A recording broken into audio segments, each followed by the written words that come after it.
प्रभु यीशु मसीह के मेज के 13वें एपिसोड में आपका स्वागत है। आप सबों को जय मसीह की। प्रभु में प्रियो, आज जो वचन हमें दिया गया है वह है भजन संहिता 62 अध्याय 62, उसका पहला पद, 5वां पद और 8वां पद, जिसको हम लोग पढ़ेंगे।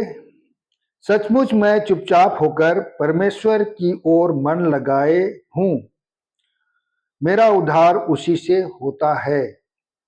5वां पद, हे मेरे मन, परमेश्वर के सामने चुपचाप रह, क्योंकि मेरी आशा उसी से है। 8वां पद, हे लोगों, हर समय उस पर भरोसा रखो, उससे अपने अपने मन की बातें खोल कर कहो। मसीह में प्रियो, इन तीनों पदों को पढ़ने से दो पद में तो ऐसा है, पहला पद और 5वां पद में, कि अपने मन को चुपचाप रखने के लिए दाऊद राजा जो है कहता है, और वह खुद भी जो है चुपचाप रहता है। जबकि 8वां पद को हम लोग देखते हैं, उसमें कहा है, हे लोगों, हर समय उस पर भरोसा रखो, उससे अपने अपने मन की बातें खोल कर कहो। एक तरफ वह चुपचाप रहने की बात कहता है, और दूसरी तरफ जो है अपने अपने मन की बातें खोल कर परमेश्वर पिता से कहने को के लिए कहता है। देखने से, सुनने से ऐसा लगता है कि दोनों बात जो है एक दूसरे के विपरीत है, दोनों बात जो है एक दूसरे के विरोध में है, लेकिन ऐसी बात नहीं है। यहाँ जो बातें कही गई है, चुपचाप रहने का मतलब है कि हम लोग जो परमेश्वर पर विश्वास करते हैं कि उससे उद्धार होगा, उससे जो हम लोग आशा और उम्मीद करते हैं, उन सब चीज़ों के लिए जो है धीरज से इंतजार करने की बात के लिए जो है ये चुपचाप रहने की बात कही गई है।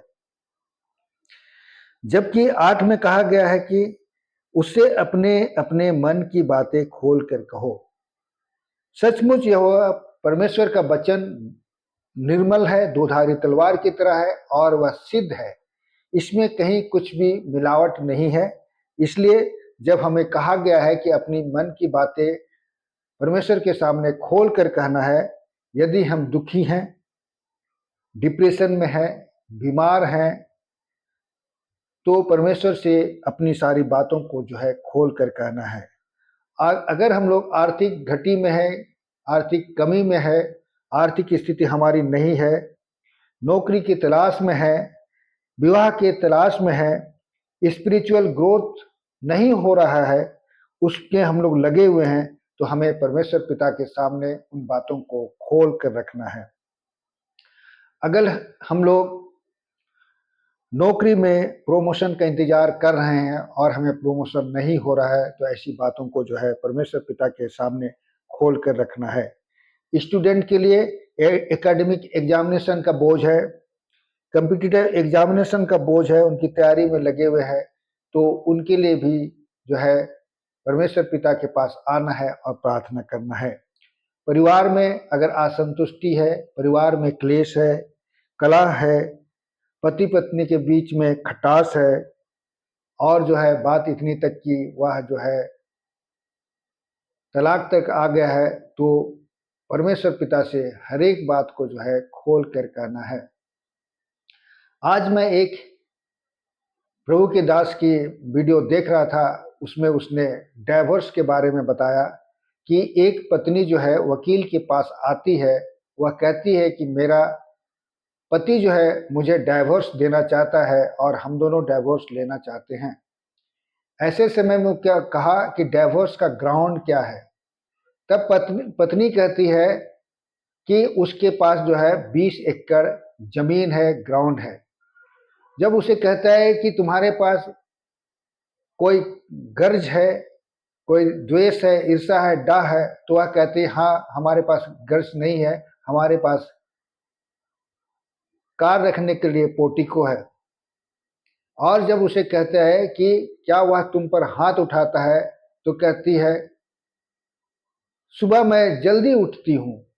कहने का मतलब है उन दोनों के बीच में कोई ऐसी समस्या नहीं है जो कि एक तलाक के लिए जो है वो आगे बढ़े।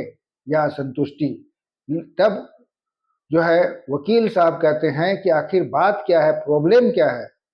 तो वह कहती है कि हम दोनों में बातचीत नहीं होती है।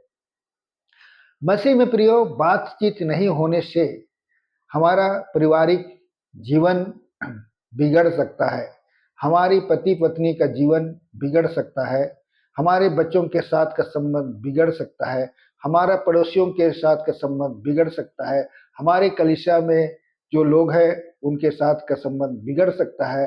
तो अगर हम लोग परमेश्वर पिता से बातें नहीं करेंगे, उससे प्रार्थना नहीं करेंगे, उसकी स्तुति और महिमा नहीं करेंगे, तो सचमुच हमारा और परमेश्वर का बीच का संबंध भी जो है बिगड़ सकता है। इसलिए चाहिए कि हमें अपनी मन की बातों को, जो समस्याएं हैं, उन्हें जो है परमेश्वर पिता तक प्रार्थना के द्वारा हर दिन जो है परमेश्वर पिता को बताएं और उसका उत्तर का इंतजार के लिए कलह नहीं करे, असंतुष्ट नहीं हुए, कुनकुनाए नहीं, जो है वरन जो है जिस प्रकार से दाऊद राजा चुपचाप अपने मन को रहने के लिए कहता है और वह खुद चुपचाप रहता है, तो हमें यह चुपचाप जो है धीरज को दिखाता है।